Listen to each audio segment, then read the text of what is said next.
La carretera nacional 150 entre Barberà del Vallès, Ripollet, Cerdanyola del Vallès i Montcada i Reixac es vol transformar en una gran via verda. Una avinguda sostenible i per ús del ciutadà i deixar de banda el gran pes que ara tenen els vehicles.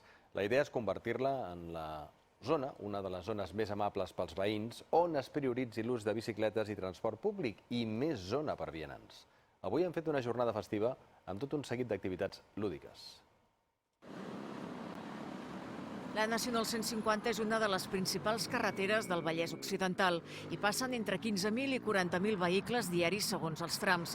A poblacions com Barberà, Cerdanyola, Ripollet i Montcada, el volum de vehicles genera soroll i contaminació i fa de barrera urbana.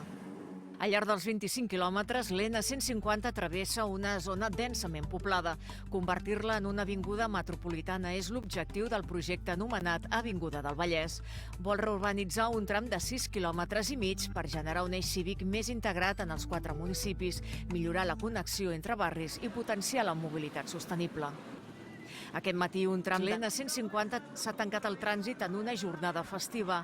S'hi han presentat els resultats d'un procés de participació que ha durat 2 anys i ha recollit propostes dels municipis i la ciutadania per millorar l'eix viari i la vida del seu entorn. Nosaltres que vivim a l'altra banda del poble estem tallats per la carretera, per dir-ho d'alguna manera. Y hay muchos accidentes en esta carretera, o sea que estaría muy bien que pasaran menos coches. A més, hi ha trams on per passar és bastant complicat, perquè només tenim el que és un pas de zebra allà al final i un altre allà, i a vegades ens veiem obligats a passar pel mig. Repensar aquestes infraestructures de mobilitat metropolitanes per transformar-les d'unes carreteres i d'unes infraestructures que ens trinxen amb unes avingudes que ens uneixen.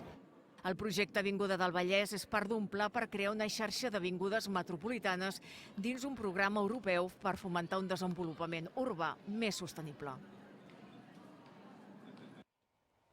I avui festa major a Terrassa amb una de les activitats